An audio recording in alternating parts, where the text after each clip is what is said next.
I moved to a new city and I didn't have a single friend for 4 months. 4 months of silence. 4 months? Emma, that's really hard. It was. And the worst part? I knew English. I could speak. I could understand. But when it was time to make a real friend, my voice just disappeared. And that's exactly what we're talking about today. Hey everyone, welcome to Real People, Real English, the podcast where we talk about real life in real, easy English. I'm Emma. And I'm Henry. Whether you're learning English or just want to have real conversations with real people, you're in the right place. Grab your coffee, find a comfortable spot, and let's talk. So Emma, how are you today? Tell me something real. Something real? Okay. I'm actually a little nervous about today's episode. Nervous? Why? Because it's personal. We're going to talk about making friends, and I'm going to share my story. And my story isn't pretty. Emma, no story is pretty. That's what makes them useful. That's a good point. Okay, I'll share it. What about you? How's your day? My day is good. I had a long conversation with a friend this morning. The kind where you lose track of time. Those are the best. Oh, the best. Who was it? An old friend from university. We don't talk often, but when we do, it feels like no time has passed. That's the sign of a real friendship.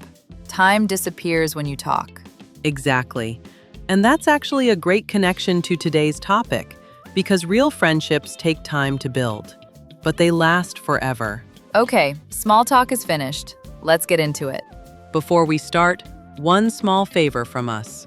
If you're enjoying our podcast, please like this video, subscribe to our channel, and share it with a friend who's learning English. And if you don't have a friend who's learning English, well, after today's episode, you're going to make one. That's the plan. Okay, today we're talking about how to make real friends in English. Not Instagram friends, not small talk friends, real friends. And this topic is special to me because making friends in a second language is one of the hardest things in the world. Even people who speak English perfectly struggle with this. It's true, and there's a reason. When you make a friend, you have to show your personality, your humor, your real thoughts. And when you do that in a language that isn't your first language, you feel naked. Naked is a strong word, but it's the right word. You feel exposed, like the other person can see all your mistakes. Exposed. That means open, visible, without protection.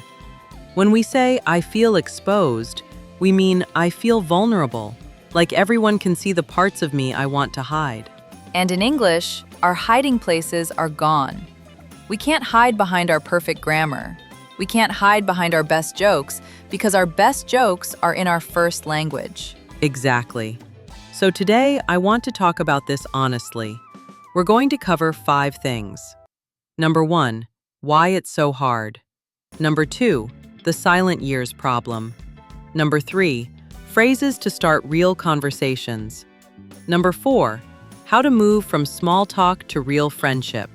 And number 5, how to keep the friendship alive. Big plan. Let's start.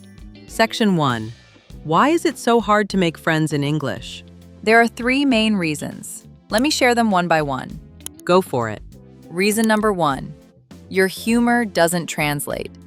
Every language has its own humor. The jokes that make your friends laugh at home do not always work in English. Oh, so true.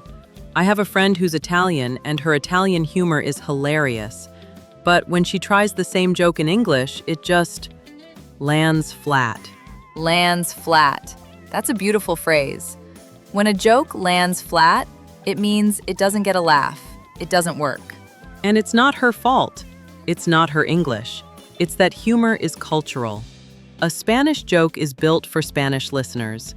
An English joke is built for English listeners. Which means when you're learning English, you have to learn English humor too. What do English speakers think is funny? Self-deprecating humor is big. That's when you make a joke about yourself. I can't cook. My microwave is scared of me. That kind of thing. Self-deprecating. Let me break that down. Self means you. Deprecating means making something sound less important or less good. So self-deprecating humor is humor where you make yourself look a little silly or not perfect. English speakers love this because it shows you're humble. It shows you can laugh at yourself. It makes you approachable. Approachable means easy to talk to. People feel comfortable walking up to you. Sarcasm is another big one in English humor, saying the opposite of what you mean, in a playful way. Yes, sarcasm is everywhere. If it's raining heavily and someone says, "Beautiful day, isn't it?" They mean the opposite. They mean it's terrible. And for many learners, sarcasm is confusing because the words say one thing, but the tone says another. The key to sarcasm is the tone of voice. A dry, flat tone usually signals sarcasm. Another type of English humor, observational, talking about small, funny things you notice in daily life. Like, why does my cat only want attention when I'm on an important video call? That's observational. It's a style of humor that doesn't need a big joke. It just needs you to notice the small absurdities of life. Absurdities. That's a great word. Absurdities means silly, strange things that don't make sense. If you can talk about the small absurdities of your day in English with a smile, you will make friends. Reason number 2, your energy changes in a second language. Oh, this is huge. In my first language, I'm funny. I'm confident. I'm the person who tells the best stories at the dinner table. And in English? In English, I'm careful. I'm slow. I think before I speak. And sometimes, by the time I have the perfect sentence ready in my head, the conversation has moved on. Oh, the classic. You finally have the perfect joke, but the topic changed 3 minutes ago. And then you look weird if you go back to it. So your personality in English can feel like a smaller, quieter version of your real personality. And that makes it hard to connect. Exactly. Because friends connect with your personality, not your grammar. The good news is, your English personality grows. The more you speak, the more of your real self comes out in English. It took me 3 years to feel like myself in English. 3 years. But it happens. Mine took maybe 4 or 5 years. And even now, my English self is a little different from my first language self. Not worse, just different. Reason number 3, the invisible wall. The invisible wall. Tell me more. When you're at a party, or at work, or at a coffee shop, you can see people you'd like to be friends with. They look interesting. They look kind. But there's an invisible wall between you and them. And that wall is made of what? Fear. Fear of saying the wrong word. Fear of them not understanding you. Fear of them walking away. Fear is the right word. And the invisible wall is actually something we build ourselves. Yes, the other person doesn't feel the wall. Only you do. That's important. So the wall is in our head, which means we can knock it down. Exactly. Which brings us to section 2. Section 2, the silent years problem. Okay, this is important. Emma, explain what the silent years means. Many English learners go through a phase where they understand everything. They can read, they can follow movies, they can watch podcasts, but they don't speak for years. Years? Years. Some people are in this phase for 2, 3, even 5 years. They know English, but they haven't used it in a real human way. So their mouth hasn't practiced. Their personality hasn't been tested in English. Right.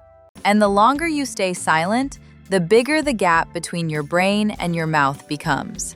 Like a muscle that hasn't been used. It's still there, but it's weak. Exactly. The silent years create this strange situation where you feel like a beginner in speaking, even though you understand like an advanced learner. And this makes making friends very hard, because friends are built through speaking, not listening. If you're stuck in the silent years, and I was for a long time, the only way out is to speak. Badly, often, without apologizing. Badly. Yes. The first real sentences you say to a new person will probably be bad. But they will be real. And real beats perfect every single time. Quick thing before we keep going, we made something for you. Yes. I've attached a free PDF guide in the description for you to practice. It has all the phrases from today's episode, conversation starters you can copy, fill in the blank exercises, and speaking prompts. It's totally free. Download it, print it, keep it on your phone, whatever works. Practice for 15 minutes a day. Because this stuff only works when you actually use it. You can't just listen. You have to try. Okay, let's keep going. Section 3. Phrases to start real conversations. Now, here's the thing about conversation starters. Most learners know the basic ones. Hi, how are you? Where are you from? What do you do? And those are fine. They work. But they're also flat. They don't lead anywhere. Where are you from gets a one-word answer. Spain. And then what? Then, silence. And the conversation dies. So, we want to give you phrases that open the door to a real conversation. Phrases that invite the other person to share something. Let me share my favorites. Starter number 1. So, how do you know blank? This one is brilliant. If you're at a party, you ask, how do you know Sarah? If you're at a work event, you ask, how do you know the company? If you're at a wedding, how do you know the bride? And this question always has a story. Nobody says, I just met her yesterday. There's always a connection, a story, a memory. And stories lead to real conversation. Perfect starter. Plus, once they tell you how they know the person, you can share how you know them too. Now you're having a real exchange, not an interview. Starter number 2. Have you been to one of these before? Love this. Have you been to one of these before? It could be a party, a class, a meetup, a conference, anything. It makes the other person feel welcome and not alone. And it gives them 2 options. They can say, yeah, I come all the time. And now they have stories to share. Or they say, no, it's my first time. And now you can say, me too. Or, oh, welcome. Either way, conversation. The best part is, no matter what they say, you have a response ready. Starter number 3. I'm trying to find the best coffee here. Any recommendations? Oh, this one is sneaky and good. You're not asking a generic question. You're asking for their expertise. People love being asked for recommendations. It makes them feel like an expert, and it gives them something specific to talk about. You can change the noun. I'm trying to find the best restaurant here. I'm trying to find the best park around. I'm trying to find a good dentist. Whatever works. If you're in a new city, this is gold. You get real local tips, and you make a friend at the same time. Double win. Starter number 4. That looks interesting. What is it? This one is perfect if someone is wearing something unusual, or reading something, or eating something. Your shoes are amazing. Where did you get them? That book looks interesting. Is it good? What are you drinking? It looks delicious. Specific compliments, specific questions. Not, I like your style, but I love those earrings. Where are they from? Specific is warm. Generic is cold. A specific compliment makes the other person feel seen, like you actually noticed them, not just the crowd. Everyone wants to feel seen. That's the secret. Starter number 5, and this is my favorite. Can I ask you a weird question? Oh, Henry, this one is powerful. Tell me why it works. Because nobody can resist it. Nobody. If you say, can I ask you a weird question?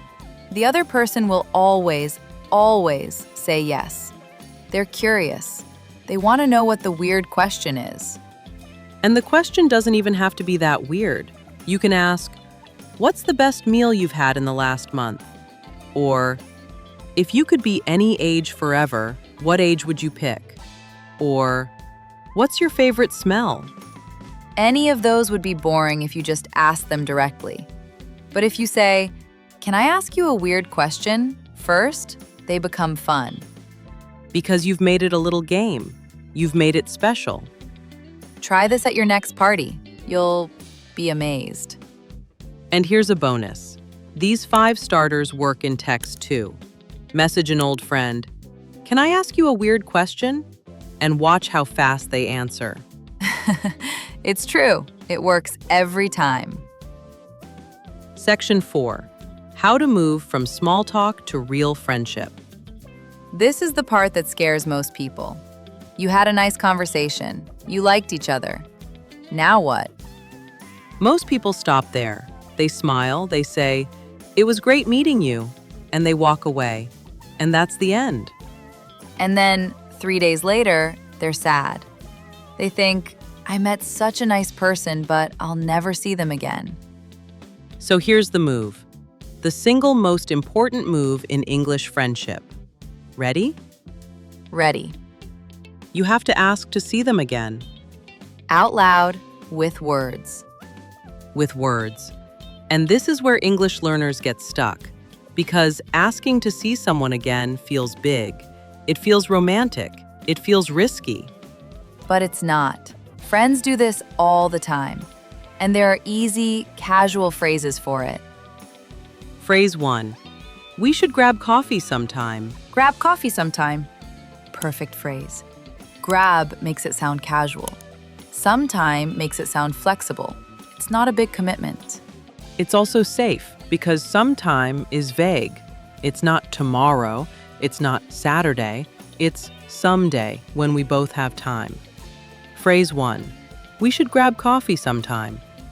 And most people answer positively. Yeah, definitely. That would be great. I'd love to. Phrase 2. Let's stay in touch. Stay in touch means keep contact. To be in touch with someone means you message them, you call them, you stay connected. Let's stay in touch is a soft ask. It means, I want to keep knowing you.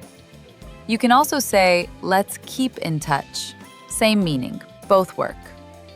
Phrase 3. Are you on Instagram? Or, what's your number? Or, can I add you on WhatsApp?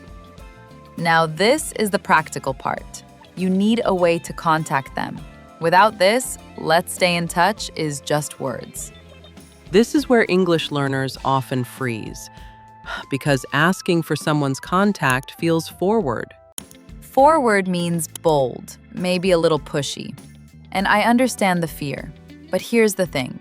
If you don't ask, you won't get it. And without contact, there's no friendship. So be a little forward. Ask. Most people will say yes. Phrase 4. I'm going to blank next week. Wanna come? This is the power move. You invite them to something specific. A yoga class, a movie, a coffee shop, a birthday, anything. And here's the trick. Even if they say no, you still look good. You showed initiative. You were friendly. You can try again next time. And if they say yes, you have a plan. You have a second meeting. That's how friendship starts. Let me share one more thing about this part. When you ask to see someone again, there's a risk. They might say no. They might say, "Oh, I'm super busy right now." And that hurts. It does. But here's the truth. That no probably wasn't about you. People are busy. People have their own stuff going on. A no doesn't mean you're unlikable. It just means the timing wasn't right. So don't take it personally. And definitely don't stop asking. The next person you meet might say yes. Take it personally. Let me explain this phrase. It means to think something is about you, even when it isn't. If someone says no and you take it personally, you feel bad, you feel rejected, you feel like they don't like you. But usually the no is about their life, their schedule, their stress, not about you. Don't take it personally. Say it to yourself. Write it on your mirror. Friendship is a numbers game in a way. The more you try, the more friends you make. Not everyone will be your friend, but some will. And one friend is enough to change everything. One real friend can change your entire experience of a new city, a new job, a new language. So keep asking, keep trying. One yes is all you need. Section 5. How to keep the friendship alive. Okay, so you met someone. You had coffee. It was great. Now what? The mistake most learners make here is they wait. They wait for the other person to message them. They wait for the other person to invite them to things. And nothing happens because the other person is also waiting. Classic. Everyone waiting, nobody acting. The fix is simple. Be the one who reaches out. Reach out. Let me explain. To reach out means to contact someone, usually with a friendly purpose. I reached out to an old friend last week. She reached out to me about the project. In friendship, reaching out means sending the first message. And here are some easy ways to do it. Message 1. Hey, was thinking of you. How's your week going? Beautiful. Was thinking of you is warm without being too much. It's light, it's friendly, it's not intense. Message 2. Saw this and thought of you. And then you send a meme, a video, a news article, a photo, something that reminded you of them. This is gold because it shows I remember you exist and I remember what you like. A meme is actually a great friendship builder. You send a silly meme, they send one back and forth. Before you know it, you have inside jokes. Inside jokes. Jokes that only the two of you understand. Those are the glue of real friendships. Message 3. Hey, are you free this weekend? I want to try that new place. Specific, clear, easy to say yes or no to. Notice the structure. You tell them what you want to do, and you invite them to join. You're not asking, what do you want to do? Because that's too vague. And message 4 for longer periods of silence. Hey, it's been forever. Want to catch up? It's been forever means it's been a long time. Everyone uses this phrase. It's an exaggeration, but a warm one. Want to catch up? Means let's meet and share what's been happening in our lives. These 4 messages will keep most friendships alive. Try them. Send them this week. One more thing. Keeping a friendship alive means being consistent. Not perfect, consistent. Consistent means regular, ongoing. You don't have to be best friends overnight, but you do have to keep showing up. Show up. That's another great phrase. To show up means to be there, to be present, to appear when it matters. A message once a month, a meetup every 2 months, a happy birthday that's actually on their birthday. These small things build real friendships. Most friendships die in English because of silence. Not because of fights, not because of problems, just because nobody reached out. So be the one who reaches out. You'll have more friends in a year than most people have in 5. And here's a bonus tip. Don't keep score. Don't think, well, I messaged them 3 times, so they owe me 3 messages. Oh, that's important. Friendship is not math. It's a gift you give, not a debt you collect. Some friends will always message you back quickly. Others take weeks. That's okay. Just keep being a warm presence. A warm presence. That's a beautiful phrase. Be a warm presence in people's lives, and people will want to keep you. Okay, Emma, you promised us your story earlier. It's time. I was hoping you'd forget. I never forget. All right, so I moved to a new city a few years ago. I didn't know anyone. My English was okay, but I wasn't confident. How did you feel in the first weeks? Lonely. Really lonely. I would go to cafes just to hear people speak English around me. I would sit for 2 hours with one coffee, listening to conversations at other tables. Oh, Emma. I would go home at night and say, tomorrow I'll talk to someone. Tomorrow will be the day. And then tomorrow would come, and I would go to the cafe, and I would sit there, and I wouldn't say a word. For how long did this go on? 4 months. 4 full months. Wow.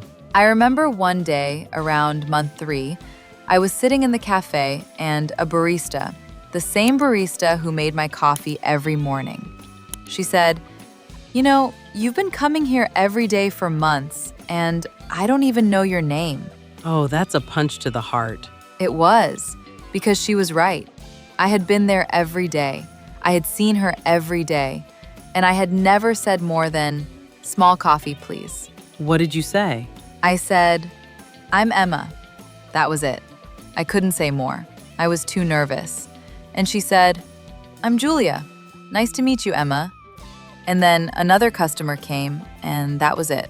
But something changed after that? Yes. The next day, when I ordered, she said, Morning, Emma. And I said, Morning, Julia. And it was this tiny, stupid thing. But for the first time in 4 months, someone in the whole city knew my name. That's a big moment, even if it's a small moment. It really was. And a few weeks later, another day, this is the actual story, I was sitting in the same cafe and a woman asked me if she could share my table. The cafe was crowded. I said yes. And then? She opened her laptop. She started working. I went back to my book. And then, maybe 10 minutes later, she sighed very loudly. And I laughed. I don't know why. It just came out. Just a laugh. Just a laugh. And she looked up and said, Sorry, my computer is fighting me today. And I said, Computers are so dramatic. And she laughed. And that was it.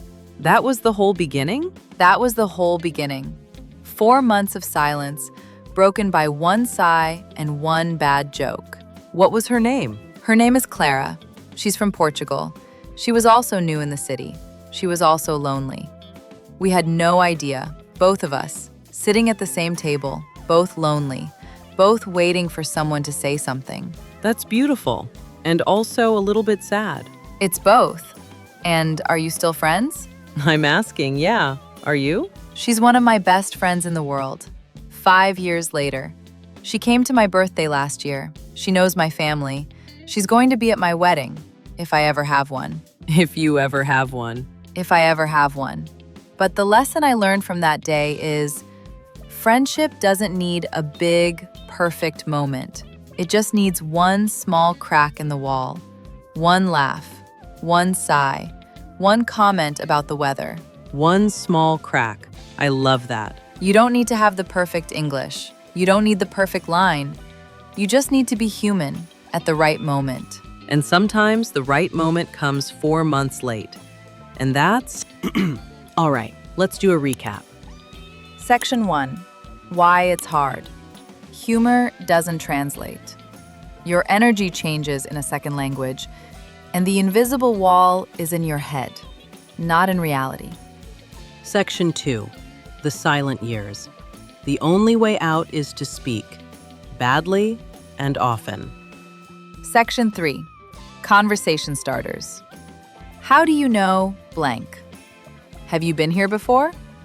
Any recommendations? That looks interesting. What is it? And the magic one. Can I ask you a weird question? Section 4. Moving from small talk to friendship. We should grab coffee sometime. Let's stay in touch. I'm going to this thing. Want to come? Ask for their contact. Be specific. Section 5. Keeping it alive. Reach out. Be the one who messages first. Saw this and thought of you.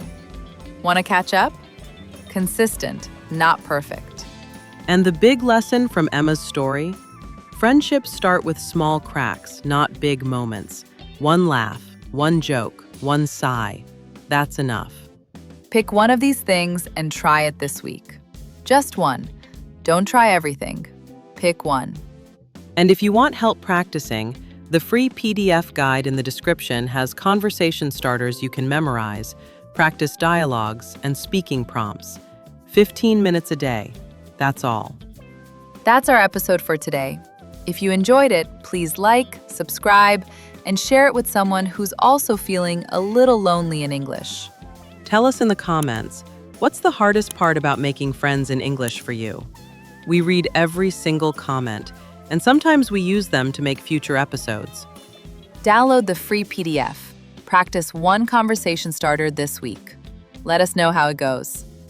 We upload new episodes Monday through Friday. Click the bell so you never miss one. This was Real People, Real English. I'm Emma. And I'm Henry. Take care, keep practicing, and we'll see you tomorrow. Bye, everyone. Bye-bye. Take care.